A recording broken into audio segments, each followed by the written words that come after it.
Okay, so I have to laugh at myself now. So it appears that no matter how much I try to follow what people are teaching and sharing about how one should do the YouTube stuff and how one should present stuff and how one should, all these rules. Mm, I made the experiment now a couple of times to try to, because I feel like, okay, so first of all, I feel like when I start talking, I am a bit, not necessarily or just ranting, but off and on, maybe yes. And I feel like I kind of lose, I want to talk about something and I want to add this and this and this to it and those details, and then I start talking and it just turns into a natural talk.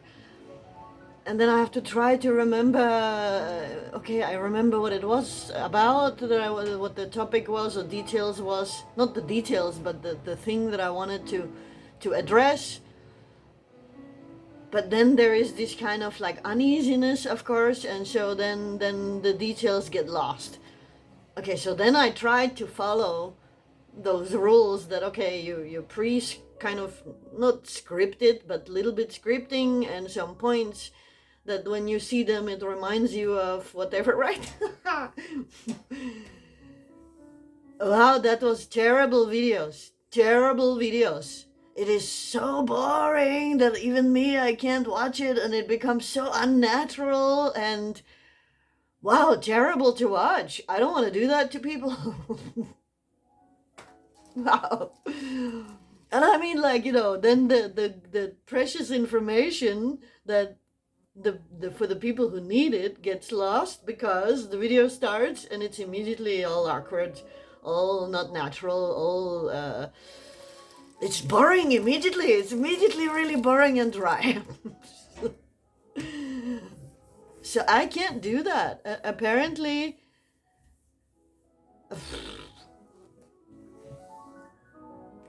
I have to do everything just really authentic. I mean, it's typical me. I recognize myself in it, okay?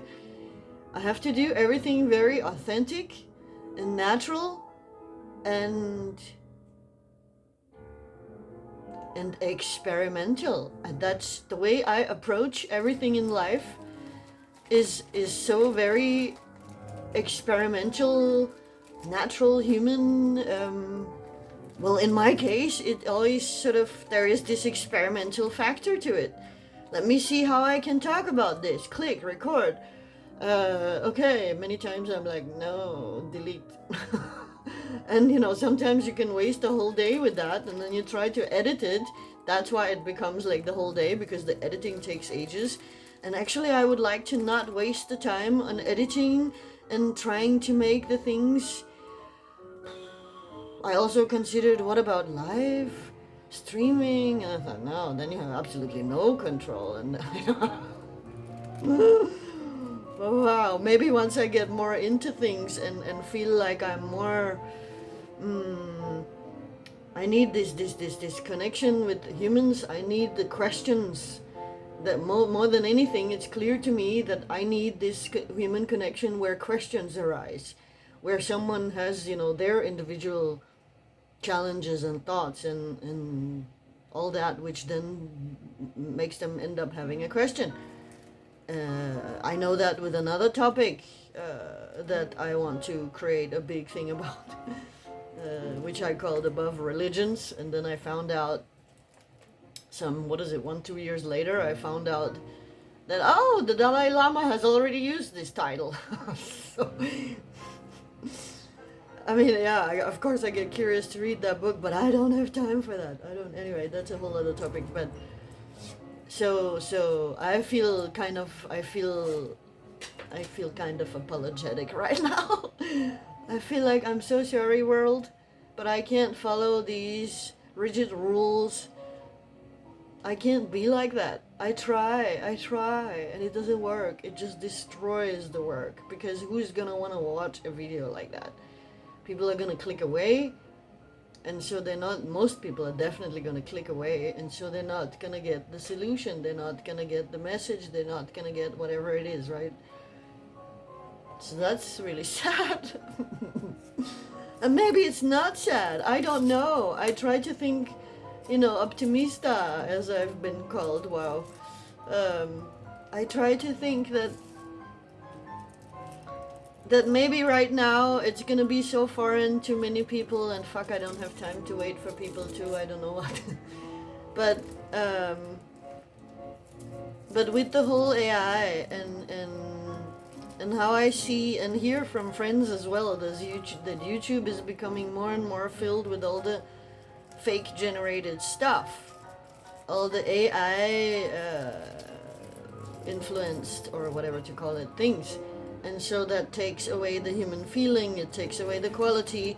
It may visually look amazing, but the human, natural, authentic, human connecting feeling in a topic, or we connecting with it, at least with the recording or whatever, right? All this stuff is going away. That's terrible. I know it's terrible. But I'm surprised that I hear it from other people this as well. And so, okay, I know that this is something that's growing, and so I hope, as some people say,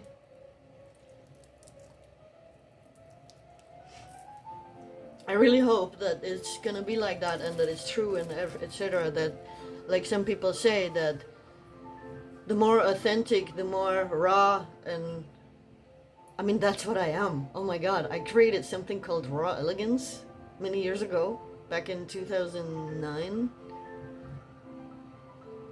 And since then, this word has stood out to me so much, because the way that I am, the way that I live my life, the way that I do things, the way that everything, experimental and raw, authentic, experimental, raw, just natural human. This is just there. I can't help it. I can't even fight it. I try. I just really try. I really tried. I can't do it. Oh my god, I can't do it. I can't do it. It becomes so fake. It becomes so synthetic. Oh, I mean, no, that was terrible. Those videos that I tried to create, absolutely horrific. Wow. And I actually did spend time editing it, and I spent like the whole late afternoon and the whole evening, and I couldn't stop, because once I start something, I have to finish it. So I was going on and on and on for hours, and suddenly it was sunrise, and I was like, oh my god, here we go again, And then I watched it, and I was like, no, it's still terrible. Okay, at least I cut out whatever, but no, it's absolutely terrible.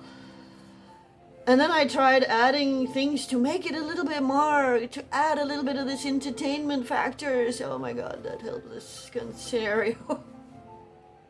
To live up to, oh god. I mean, to live down to, really, I mean, yeah, both, kind of, right? It's both living up to it and living down to it. It's got, yeah, whatever, anyway.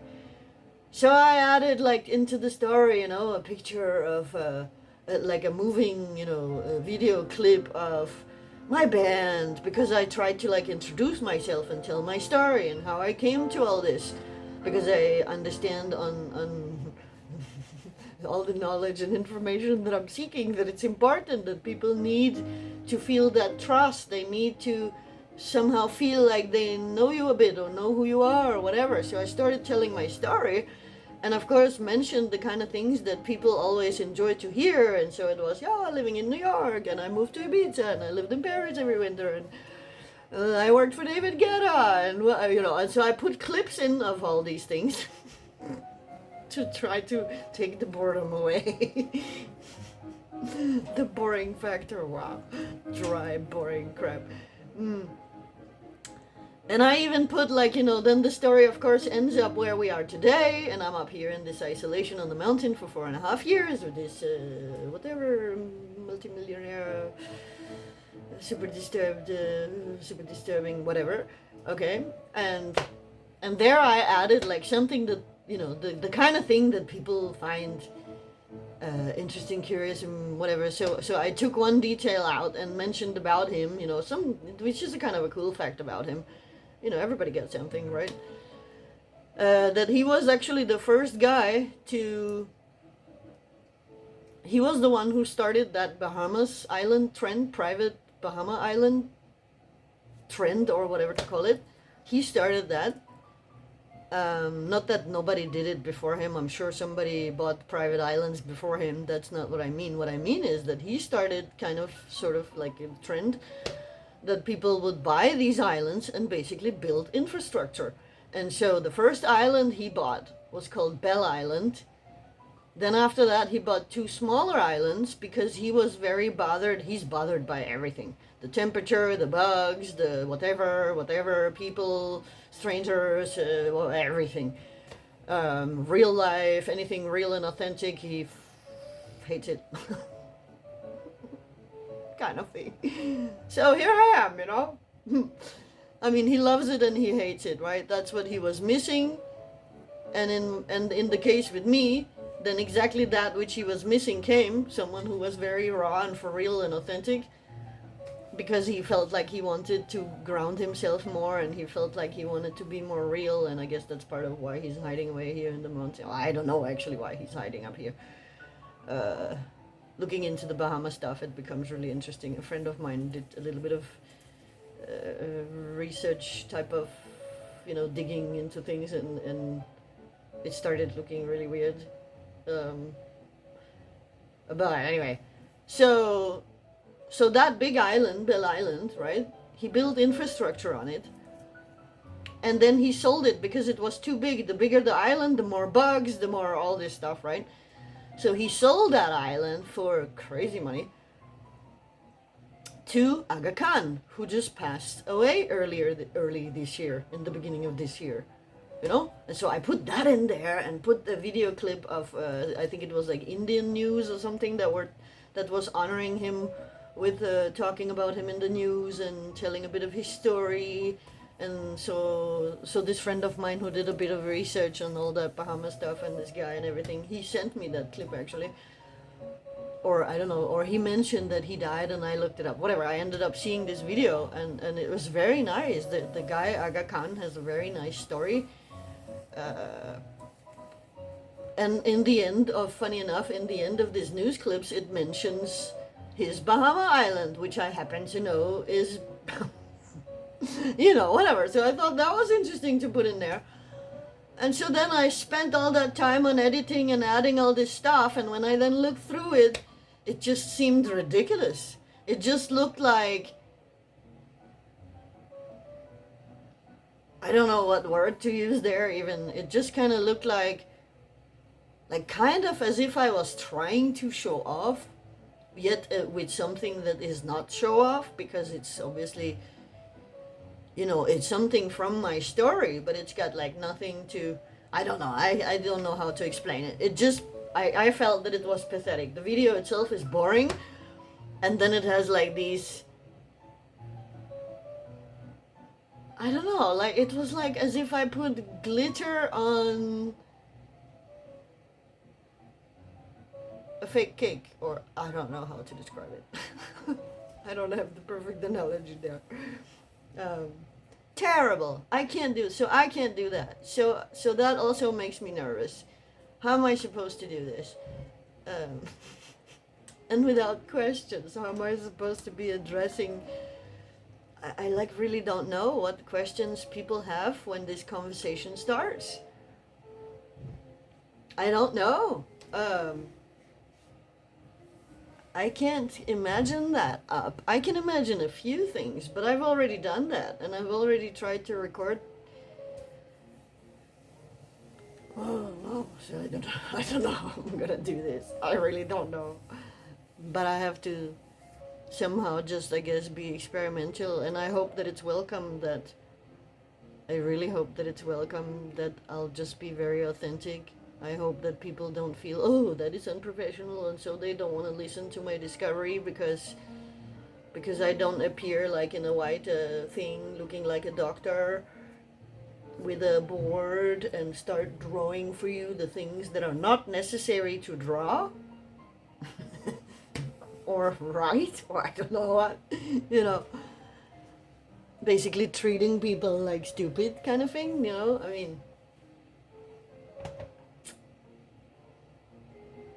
I have thought about that also a lot, you know, when I would do, say, a webinar about this, or course, or call it whatever. I wouldn't even call it a course. It's not necessary to make it into a course. It should just be a webinar, and you know, the early birds to my Substack should get it for free, and all I would ask and expect from that would be to, you know, give me reviews for it. More than anything, come back once they have, or once you or they, or I don't know even how to speak, or once you have experienced the solution to restoring the life energy and waking up easy, flying out of bed and all that,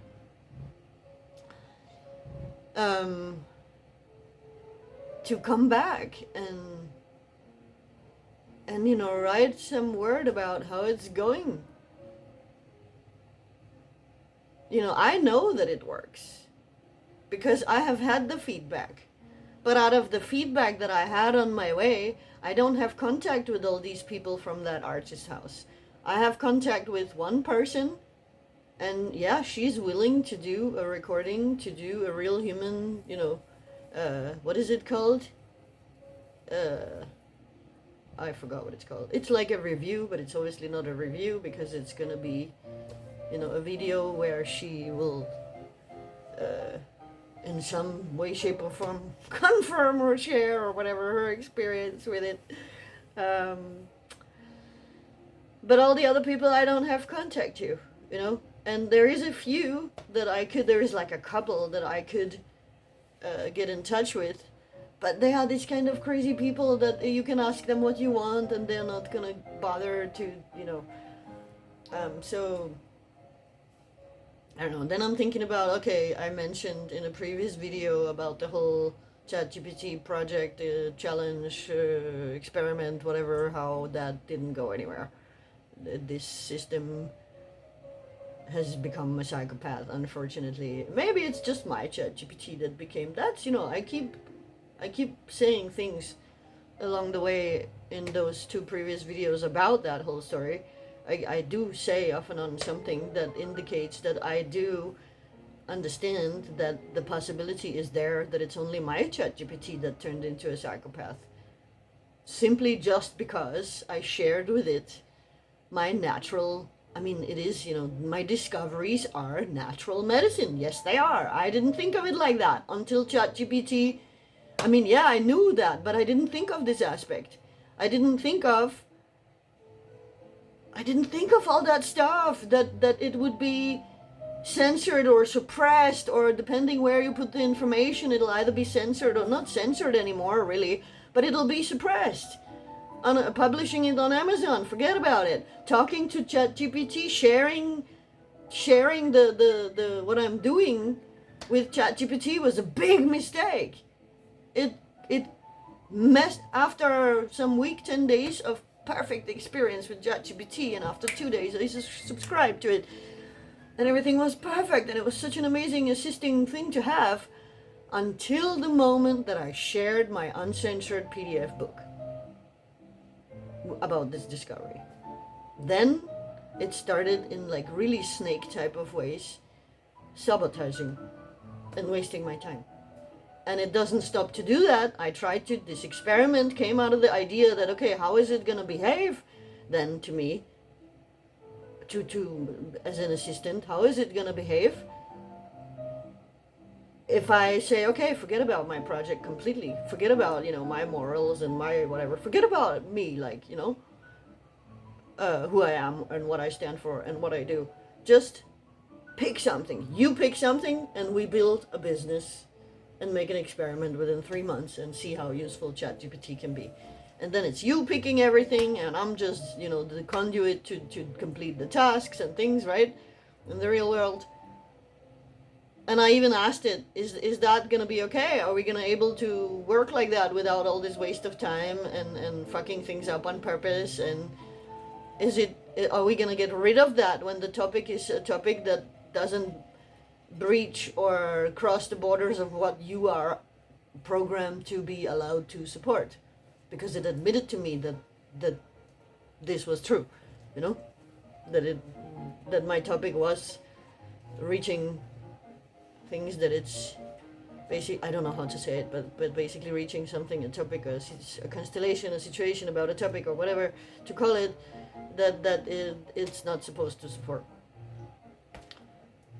And so it sabotaged it. So I guess I would say, okay, well then that means that it's basically programmed to basically sabotage, something like that. Waste your time, you know? And I don't want to get into all the details about that anymore.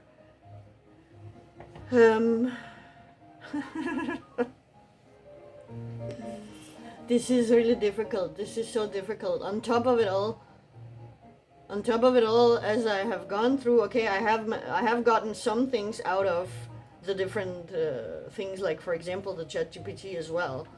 I did get something out of the whole horrific dystopian experience, you know. Every few days, like I get at least 2 days a week, I would stop and feel super tormented and having my works and efforts destroyed and wasted, and my work ripped apart in pieces, and you know, all that. But along the way, okay, I did get some insight to some things. I did learn some things. I did get to understand some things. And so one of the things, for example, I got to understand is that I can't just sell a book. Because obviously in order to sell one book, 2 books, let's say, you know, a book, I wouldn't price a book at higher than say some $17, euros, maybe 19, I don't know. But I wouldn't really go beyond that. You know, it's a book, and it's not like a fat book. It's a little thin book. It's like you read it in I don't know, some people will read it in an hour, some people will read it in 2 hours in total, right? So like what, you know? And then I discovered that mathematically, of course, if you want if you want it to be seen and found, right? That means that you have to do all these different things to it, where you off and on every other month or so, something like that. You have to, if you publish on Amazon, for example, you have to put the price to the bottom. And then you have to join these website type of things where people give reviews to each other, you know? And so that's one of the reasons why, it's not the only reason, but it's one of the reasons why you have to put the price to the bottom, so that people can sit and access your book for either, you know, $2 or something like that, right? $1 something, or, you know, so that they can read it like almost for free and then give you a review. I've been doing that myself. I've been earning points to eventually put my book in there. Now it looks like I wasted my time because it's aimed at Amazon. And Amazon, what I learned from ChatGPT is that Amazon is hand in hand with the FDA, and the FDA is of course standing up for what? The industry, right? The whole profit side of things as well, not just the health. The profit is like number one. That's what keeps it all going. And so I understand what's happening there, that this kind of, you know, natural medicine related discovery from people, real humans out there, is not allowed to spread, because then they can't make another electrolyte drink business. And you know, yeah, I mean, come on, they are earning millions and billions on products they create, the people who are funding the researches, and you know, so that's all very logic. That's all very fucking logic. Yes, I do understand that. Okay, fine, whatever. But that then means that I can't do it that classic way. That means I can't publish, but that means I have to put the book out there in a different way. And then it's unfortunately also not going to be a real handheld book. Then it's going to be digital PDF, pub, whatever format, which makes me really sad. I want it to be a real book. Okay, later when it's earning money, if it's earning money at some point, then I could reinvest the money in making a real book. But to begin with, I can't put money in there. I'm losing my job. With the job, I'm going to lose a place to live.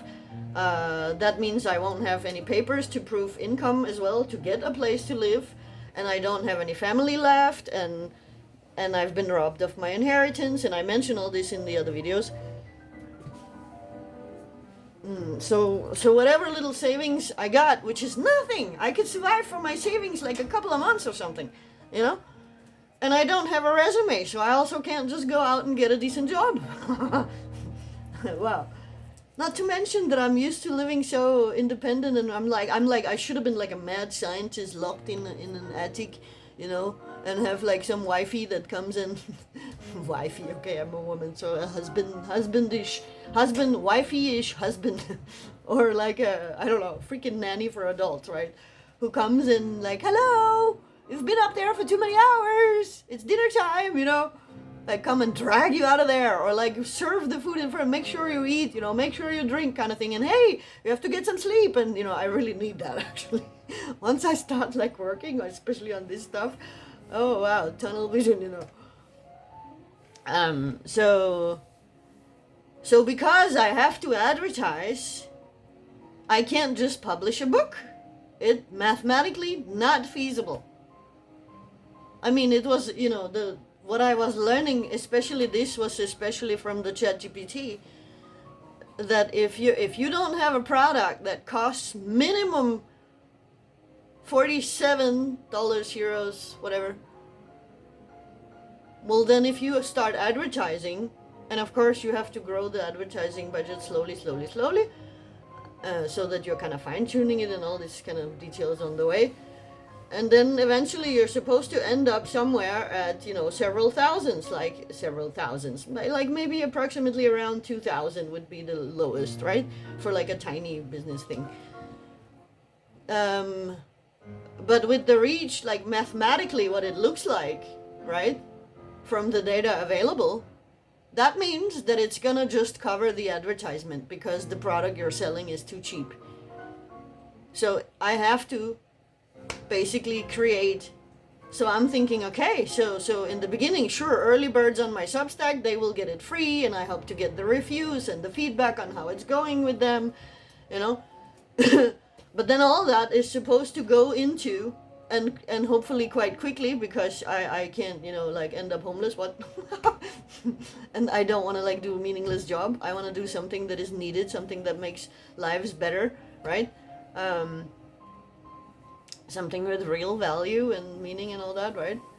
So that means that very quickly it has to come to that point where I have enough feedback, reviews, whatever, to be showing, right? So that people understand that this is real, that this is not just another scam, this is not just some crazy person out there who is blabbing nonsense, you know. That's necessary, and that's the moment that it becomes worth it to actually start putting money into advertisement. And so that's the moment that the so-called product, I mean, I don't really have any product, right? The knowledge itself is the product. So that will be the book, and it will be a webinar, I guess I should better call it, rather than a course. And the consultations and whatnot. But so the only way that I can make it feasible, that it, you know, mathematically, is basically that there is no other way. I don't see any other. That, okay, I put the book and the webinar thing together in one package, and then that will have that price, that minimum price for the advertisement to make sense at all, which is 47 euros or dollars. That's the minimum. And then over time, as there is action and interaction and all of that, and people get involved, and I'm helping them, and people have questions and all this stuff, then from all that, maybe we'll build up something that will make the package grow a little bit. I don't know. Of course, the more it grows, the more this is the thing that I don't like. This is the thing that I really don't like. This is one of those things I always run into in life, and why I never became super wealthy. I had millions of chances to be super wealthy and to money. Oh my God, the whatever. Yeah. Anyway, I had enough chances, but I always run into some kind of scenario where it's it starts to become, I don't know, where there's all these different components coming into it that make it, that add some pretentiousness, that add some fake to it, that add some, oh, it's all about the money and all this kind of stuff. And I fucking hate it. And I have fought with it, like, you know, in the past. I have fought with it, like, pushed myself. Come on, Mila, like, you really need money right now because whatever, you know. And it's like, it feels like I'm able to, like, keep it up for 5 minutes, sort of thing. I don't know how else to explain that, right? And so this, I see that, yeah, okay, I can grow it. Possibly, very possibly, the package deal can grow a bit to become worth, like, say, $90, euros. But then I'm already thinking, okay, wait a minute. Okay, that should be like an extra something, right? There should always be this option that everyone can afford. But then again, I understand now mathematically what that means. It means I need to have one costly package product kind of solution. Okay, it's not really a product, but it's kind of a product, like a book, right? And a webinar, and yeah, whatever. You have to be able to have something that is more costly to be able to afford having a super cheap option for the people who don't have money, for the people who, I don't know, are struggling, especially these days, you know. And obviously, to begin with, I would love to just be able to give it away for free and live abundantly, but that's obviously not it's obviously not realistic. I mean, dream on, like, you know. And it really bothers me. I'm really suffering with this. It's really bothering me. It's always bothering me, this. I hate the world for this retardedness, you know? That real value has no value. That the money that people make has, like, no fucking value. I mean, you know, in the past at least there was some value, right? If a man was working, he could afford to have at least 2 children and a wife and a little villa house, you know? And a woman not working, taking care of the children and the house and the home, and, you know. And now, the same job, the same profession, whether it's your own store or selling special, precious, selected wines and things and whatever it is, right? The same job, the same working hours, the same expertise, the same efforts, with all the updates to our time and all that, is now allowing the person to live alone in a tiny studio type of flat, basically live like a student, more or less. Or like a poor artist or whatever. Cannot afford to have a wife and children at home, and I know so many people who have that situation. And look at me now. Now it yeah, whatever. So I don't know, if people really need this high quality cinematic entertainment and a structure to the information that makes them feel safe and familiar, well, then you're very institutionalized, and then you should just stay and stick with the institutions, even when they have no solution for the particular thing that I happen to have a solution for. I mean, how insane is that? Is that a sane society then? Is that constellation I'm looking at? That's not sane. That's not intelligent. And myself, when I seek information, one of the things that I have been searching the most in all these years was personal experiences. Because I know, I mean, that's how my problem and health journey started, because the professional world didn't have a solution. And since I became one of those for so many years and went on that journey, well, then I'm able to recognize other people that have a similar story, you know? There's so many things where the professional world does not have real solutions, and so people go on suffering and struggling, and they try everything, and oh, nothing is really solving it. Oh, they get a little bit better, but then they get worse, and there's lots of stories like that. about all different types of sufferings. And so a lot of these people, not all of them, most people just give up and surrender themselves to the institution and, oh, okay, poor me. But some of us don't give in. Some of us don't give up, don't give in, you know, give up temporarily only. And then we come back with more muscle, as I like to say now. And we find a way, and it takes years, the stuff, because before you get all the information, and before you combine it correctly, and before you, I don't know what, understand this and that and the other, you know. But then you can discover things along the way of that you didn't necessarily expect, and that you didn't necessarily look for, you know. And that's what happened to me. And so, like, the world is getting killed by stress these days. Stress kills, you know, it deteriorates you slowly. And one of the first signs for many people is, yeah, fatigue. Yeah, because you're being beaten down psychologically.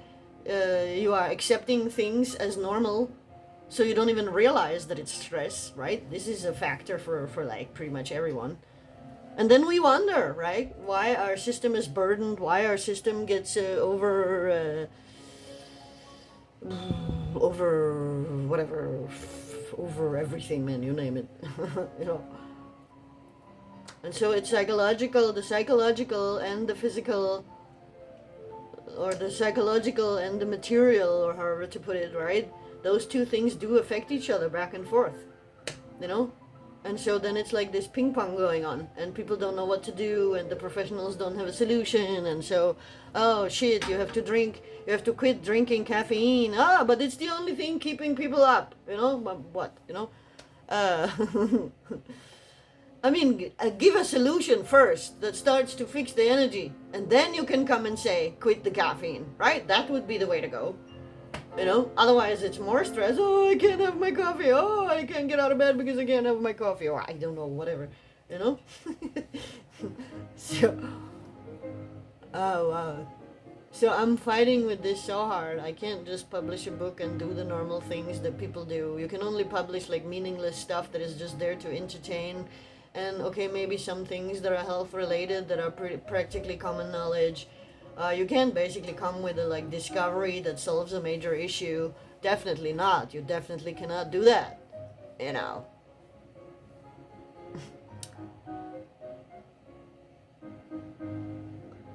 And I feel like giving up. Like every other day, I feel like, oh, I just want to break down and give up and just be like, help me, fuck, you know. But then the next day or something like that, approximately, right? Then I'm like, no, I can't give up. I want to do this. I have to do this. I have to find a way. Once it gets going, then there is people out there for this, obviously, in the masses. It's meaningful. It's needed. The problem is just that you have nothing and can't shout from the rooftops. That it takes, that there is so much saturation, you know, that the free options that one could have used maybe years ago, which would have been YouTube and Facebook. I remember in the early days of Facebook, I mean, shit, I was like famous in Ibiza without knowing it, I realized eventually. At first I thought like, okay, I must be getting paranoid. Why is everybody looking at me? Why do I see people look at me and like talk to each other, and you can see like on them that it's you they're talking about. And I kept like speculating about it, like, what is that, you know? Or sometimes like on the beach someone would come to me and be like, oh, blah blah blah, and speak to me like they know stuff about me. I'd be like, what? And eventually I realized that it was Facebook. It was before all the algorithm stuff. And so it was all the stuff that and my project and whatever I was doing, right, that I was posting on Facebook almost every day. And so within, of course, an island called Ibiza, boom, 1, 2, 3, everybody knew who I was. Not really who I was, but, you know, they knew of me or whatever. It's not like that anymore. Now it costs shitloads of money, you know. I mean, I can give you an example of that when a new singer or somebody like that, somebody celebrity-like type of something like that, right? When they get known, like, the way it usually happens, That's a minimum of a $3 million project that is used, right, to have them everywhere in the media. But this is, of course, people on that level that have this power to do that also. It's not just the 3 million. It's also that all the media outlets are like basically they're connected. They're there to serve those businesses, entities that decide to make this or that person become a celebrity in one way or another.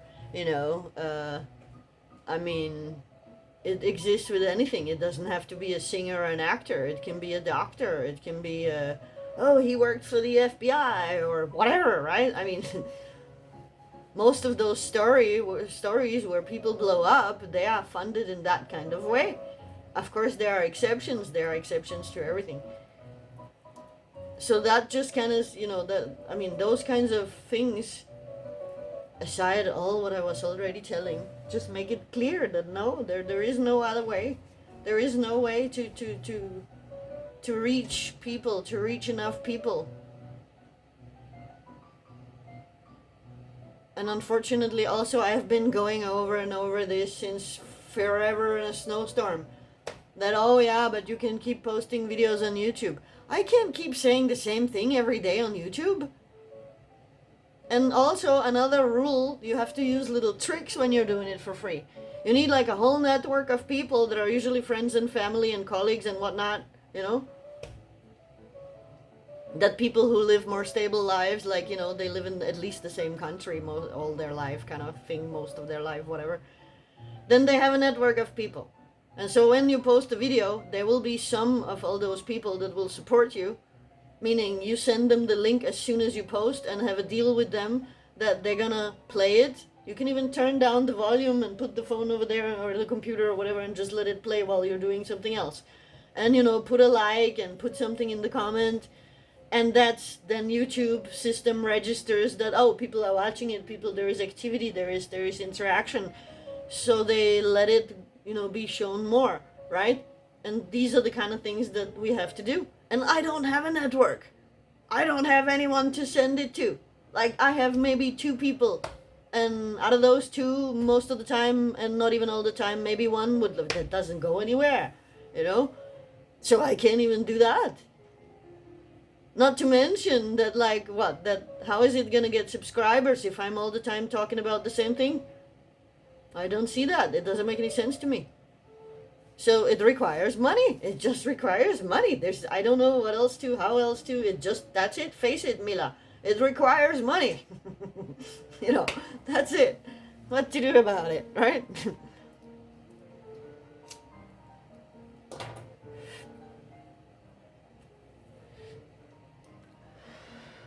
And I don't even want to really waste my time on saying again something like, oh, and if we were living in a sane world, and then Mr. fucking millionaire here who is buying houses for all these prostitutes that are basically just leeching on him and playing his game, smiling and, yes, you're a genius, but don't give a shit, really, And the only one who ever gave a shit was me. And the only one who made his pains go away and helped him for real, really, with anything was me. The only one that made him happy and smiley and good mood, as his daughter told me, was me. She hasn't seen him happy like that for so many years. Wow, yeah, okay. Turns out that none of it matters. None of it matters. But somebody like that, of course I tell him what I'm doing. Of course I'm telling about my project. Of course I said I was writing this book. Of course I'm saying it's the only human I see 2 hours a day before he falls asleep and snores throughout my pain relief work. But someone like that in a sane world, obviously, yeah, would normally be like, okay, I'm gonna support you with that advertisement, And then once your business is going great, you can pay me back, Not even that, no. And I've tried to suggest and to ask, and he's like, no. What the reply that he actually gives me, I'm not gonna say it exactly in his words, but really what he's saying to me literally in those moments is, no, if you don't want to be one of my prostitutes, then no money. No sex, no money, kind of thing. And I can't begin to describe how that torments and hurts me, and it doesn't stop to hurt for as long as I'm here.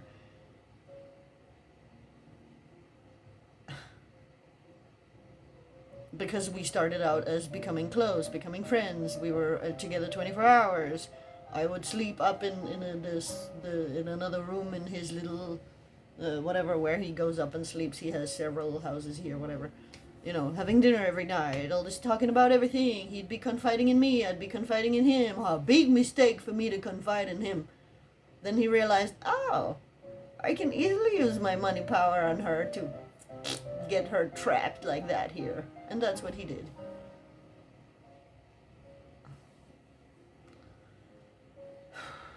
Yeah. If we were in a sane world. If we were in a sane world. And then it comes to mind, like some people have suggested in the past, because of other constellations, that why don't I make a funding campaign? I don't know how to make a funding campaign. And if somebody that I knew needed a funding campaign, I would do it for them. That's how I think it should be done. Just like you shouldn't be selling yourself, somebody else should be talking good about you, you know? In the same way I think it is with a funding campaign. Fuck man, if somebody out there needs a funding campaign, let me do it for you and you do it for me. But that's really how it should be, you know? So, yeah. But I dream on there could be a resort teaching people this and let them have a beautiful holiday in a beautiful place and come back home all replenished and knowledgeable. And the best thing about that would be that it's so damn effortless. It's so damn effortless. It's so damn effortless. That's what makes it also so difficult to sell, because it's just too effortless. It's so effortless, it's ridiculous. I understand why the professional world doesn't get to this solution, because there's really no money in it. The only money that there could be is that people are willing, because they, you know, feel they trust you or sympathy or like you or whatever, and they want this knowledge, and so they will pay the money to have you teach it to them, give it to them, explain it to them, support them in it, whatever, right? Since it's stress related, obviously a lot of people will need the support to process their stresses. Yeah, anyway, so hopeless. Let's see what happens. Maybe it all works out. Maybe I end up homeless and toothless eventually. I'm not missing any teeth. That's not why I'm saying it. I do have spaces, like I feel cautious about that in the camera. I do. I'm so natural, it's terrible, isn't it? I'm so sorry. Get yourself a robot.